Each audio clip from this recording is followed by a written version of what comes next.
하나님의 말씀 출애굽기 2장 16절에서 25절의 말씀입니다. 출애굽기 2장 16절에서 25절의 말씀 우리 한 목소리로 같이 읽겠습니다. 시작. 미디안 제사장에게 7딸이 있었더니 그들이 와서 물을 길어 구유에 채우고 그들의 아버지의 양떼에게 먹이려 하는데 목자들이 와서 그들을 쫓는지라. 모세가 일어나 그들을 도와 그 양떼에게 먹이니라. 그들이 그들의 아버지 르우엘에게 이를 때에 아버지가 이르되 너희가 오늘은 어찌하여 이같이 속히 돌아오느냐.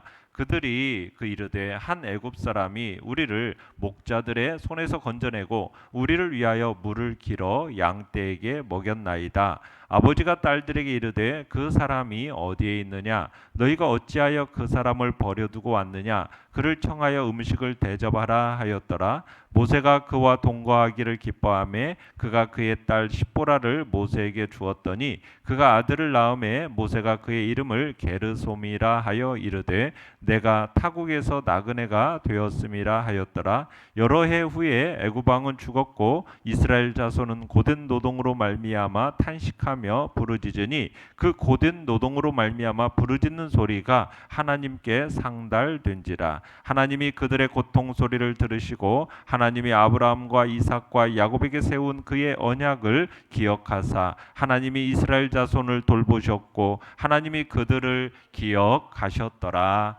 아멘. 오늘 말씀의 제목은 타국에서 객이 되다라는 제목으로 말씀을 나눕니다.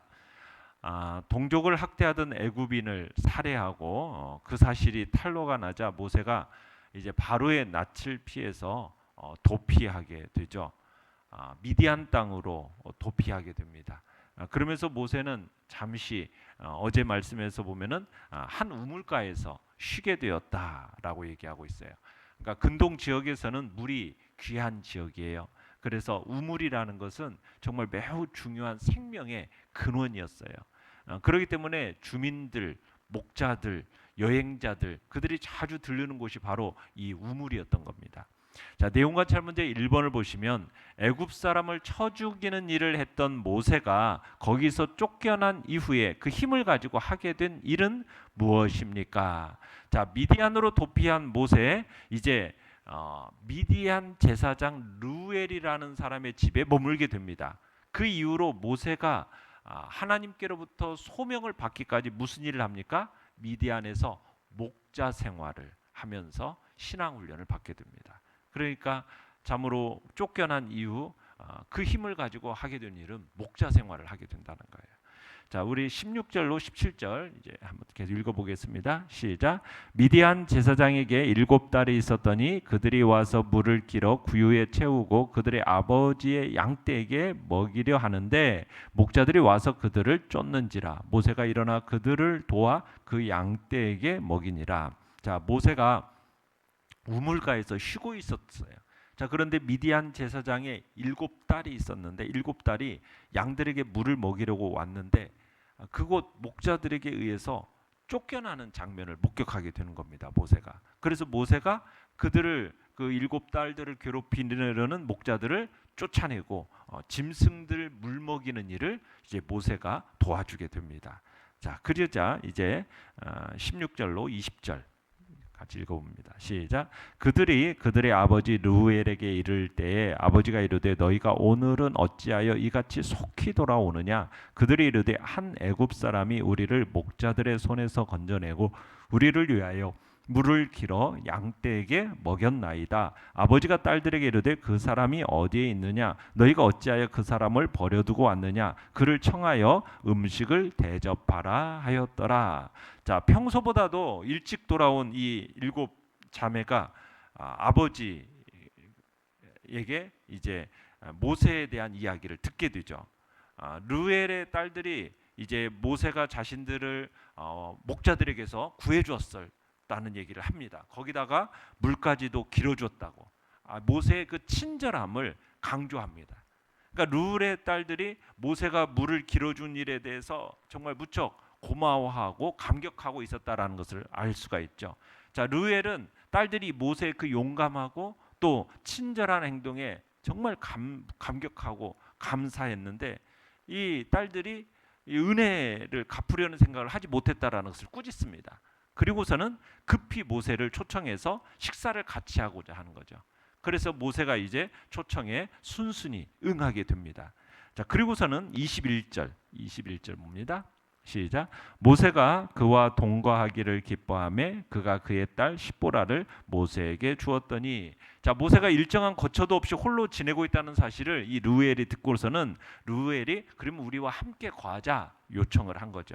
자, 모세는 르우엘의 이 요청을 적극적으로 수락을 하고요. 모세가 르우엘의 딸에게 베풀었던 이 친절이 결국에는 이제 그가 거할 수 있는 안락한 집과 또 현숙한 아내를 보상받게 됩니다.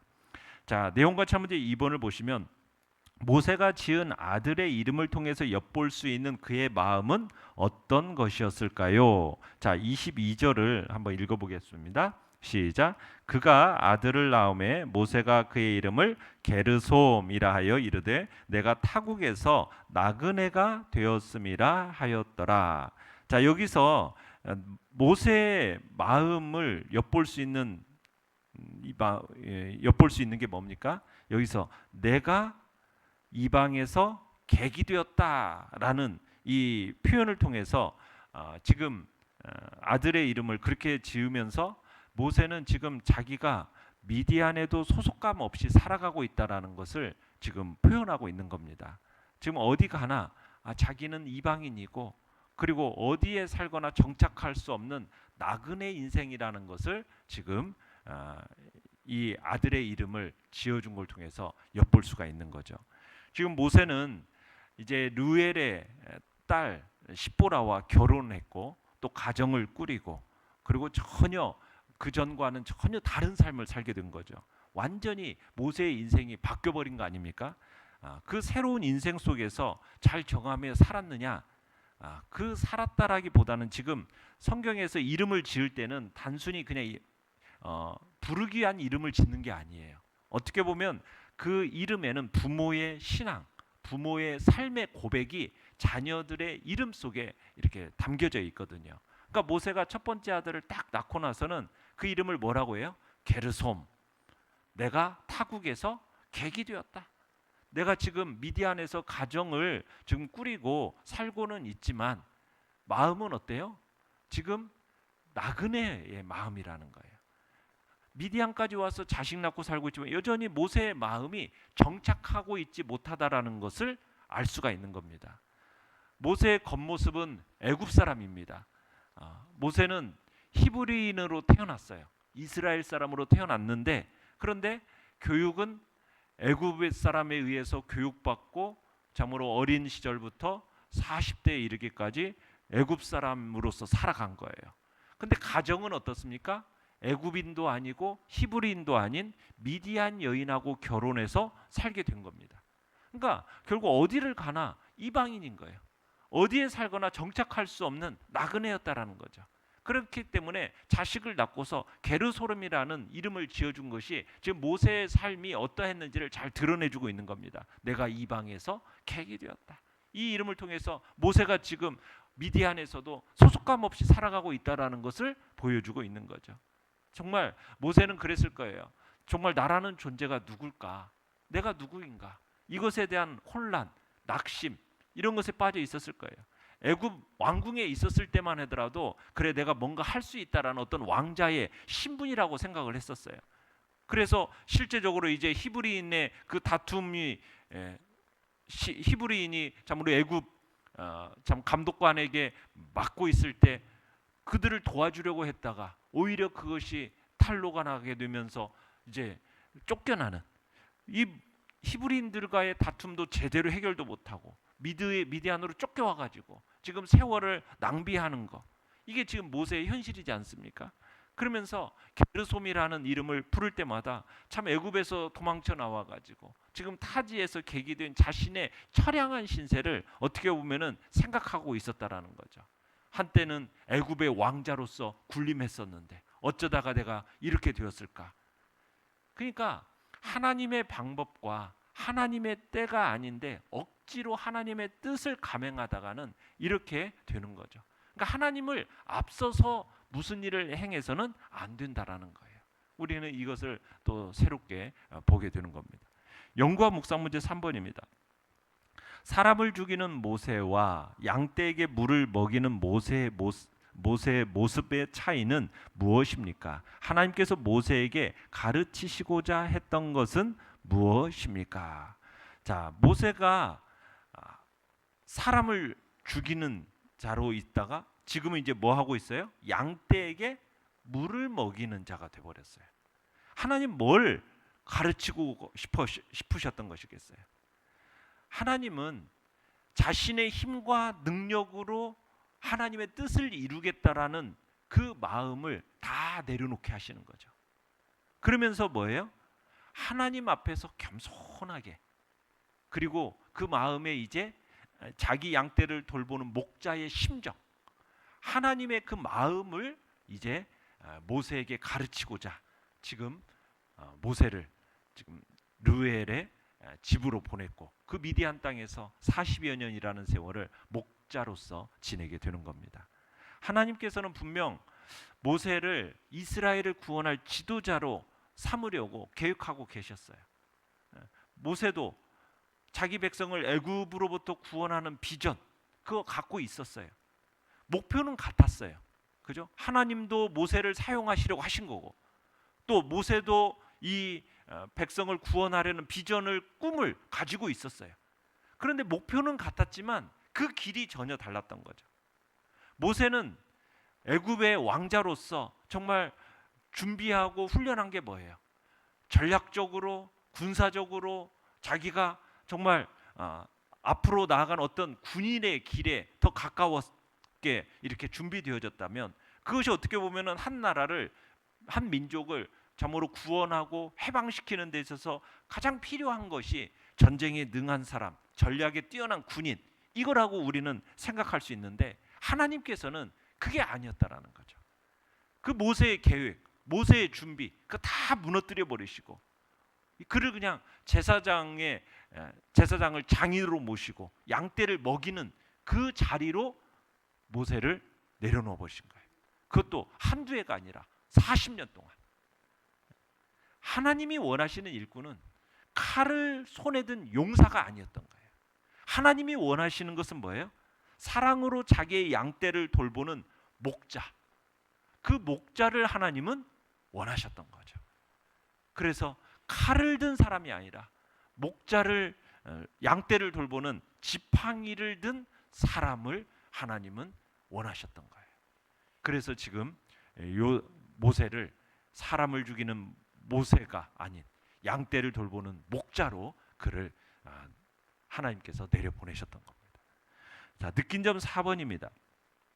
자, 이스라엘 자손은 바로의 탄압으로 인한 고역이 심해지니까 어떻게 반응하고 있습니까? 자, 23절로 25절을 읽어보겠습니다. 시작.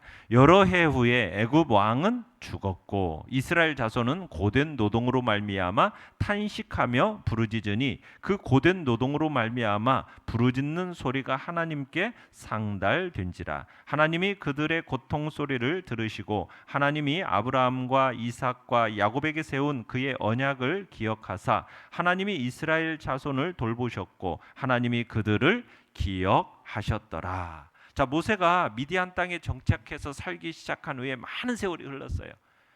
모세가 죽이려고 찾았던 그 애굽 왕도 어떻게 되었습니까? 죽었어요. 근데 왕이 죽었는데도 이스라엘 백성들의 고통은 끝날 줄을 모르는 거예요. 그래서 이스라엘 백성들이 어떻게 하기 시작했어요? 울부짖기 시작합니다. 이스라엘 백성들이 고역으로 인해서 탄식하고 울부짖고 부르짖고 그 고통스러운 소리를 내기 시작한 거예요. 하나님은 분명 이스라엘이 애굽을 떠나서 가나안 땅으로 가는 계획을 가지고 계셨어요. 그런데 이스라엘은 이 같은 하나님의 계획이 인간의 의지와 상관없이 그냥 자동으로 진행된다, 그렇게 기대해서는 안 됩니다. 먼저 어떤 일이 있어야 되느냐? 울부짖고 부르짖는 기도가 있어야 되는 거죠. 그 기도 속에서 하나님의 계획이 실현되도록 하신다라는 거예요. 그러니까 하나님은 그들의 부르짖음을 들으시고 그들의 부르짖음을 기억하시고 보시고 헤아리셨어요. 백성의 그 어려운 형편에 매우 안타까워하시는 그 하나님의 모습을 보여주고 있는 겁니다. 하나님은 그 고통 속에 있는 백성에게 큰 관심을 가지고 계시고, 여러분 이 사실을 기억한다면 우리가 고통당할 때 조금은 견디기 수월해질까요? 하나님이 이스라엘이 처한 그 어려움에 대해서 안타까워하신다. 이 안타까워하신다는 것은 뭐냐면 곧 문제가 해결되리라는 기대를 갖게 하는 겁니다. 견디기 힘든 이 노예 생활 속에서 그 탄식과 울부짖음, 그것이 하나님의 보좌를 움직이기 시작합니다. 그들의 호소를 들으신 하나님, 아브라함과 이삭과 야곱의 언약을 기억하십니다. 여기서 기억했다라는 것은 그냥 하나님이 이들의 일을 까맣게 잊어버리고 있다가 어느 날 문득 생각하게 되었다, 그 얘기를 하는 게 아닙니다. 그런 뜻이 아니에요. 이 말이 뭐냐면 하나님께서 그들의 고통을 직접 보고 그들의 탄식을 분명히 알고 계신다는 뜻이에요. 아브라함과 맺으신 그 언약을 실현할 수 있는 적절한 때가 왔다, 그것을 의미하는 표현이 바로 기억하다라는 표현입니다. 그래서 하나님은 본래 그 언약대로 묵묵히 400년이라는 기간이 차기를 기다리고 계셨어요. 그러니까 다만 정확한 때, 이스라엘을 위해서 가장 정확한 때, 그 때를 기다리고 준비하고 계셨던 거죠. 그리고 이제 하나님의 때가 서서히 다가오고 있는 거예요. 하나님은 결코 언약을 잊지 않으십니다. 당신의 정하신 때가 되면은 반드시 그 언약을 성취하시는 신실한 분이라는 사실이에요. 그렇기 때문에 오늘 우리가 하나님께 주신 약속들, 그 약속들을 간절한 부르짖음으로 나아갈 필요가 있고, 그 간절한 부르짖음에도 불구하고 아직 응답되지 않았다, 실망하거나 하나님을 원망해서는 안 되는 거죠. 오히려 아직 하나님의 때가 이르지 않았구나 하면서 하나님의 때를 바라보면서 하나님의 약속이 속히 이루어지기를 더욱 간절히 기도하는 겁니다. 그러니까 하나님은 부르짖는 자기 백성의 기도를 결코 외면하지 않으십니다. 그러니까 여호와의 눈은 의인을 향하시고 그 귀는 저희의 부르짖음에 기울이시는도다. 곤고한 자가 부르짖음에 하나님께서 들으시고 그 모든 환난에서 구원하신다라고 다윗이 얘기하거든요. 그러니까 우리가 고통 가운데 있다면 하나님께 간절히 구원을 호소해야 되는 거예요. 하나님은 우리들의 기도를 결코 외면하지 않으시죠. 하나님은 하늘에서 모든 이들을 감찰하여 보고 계시는 분이죠. 그 하나님께서 그 모든 인생들을 보고 계시거든요. 그 보고 계시고 감찰하시다가 때를 따라서 은혜를 주시는 겁니다. 그 때를 우리는 기다리는 거죠. 내 방식대로 우리가 일을 하려는 게 아니라 하나님의 방식이 있습니다. 그러면 우리는 그 때를 기다리면서 하나님의 방식으로 하나님의 뜻을 이뤄나가는 자리에 서겠다. 우리는 주님 앞에서 그런 결단이 우리 안에 있기를 바랍니다. 결단과 적용 5번입니다. 25절에 돌보셨다는 말은 주목해서 보고 이해하다라는 의미입니다. 당신은 현재 나를 주목해서 보시고 나의 모든 정황을 이해하시는 그 하나님을 만나고 있습니까? 하나님께서는 우리를 주목하고 보고 계십니다. 참으로 우리의 부르짖음을 외면하지 않으십니다. 하나님께서는 가장 적절한 때, 가장 좋은 것으로 하나님의 방식으로 우리에게 주시기를 기대하고 계시는 거죠. 그날을 우리는 기다리면서 주님 앞에 참으로 말씀 붙들고 기도의 자리에 우리 모두가 서기를 간절히 바랍니다. 오늘의 기도 같이 읽겠습니다. 시작. 고통 중에 있을 때에 하나님의 약속의 말씀을 붙들고 부르짖는 기도로 하나님께 나아가는 자 되게 하소서. 아멘.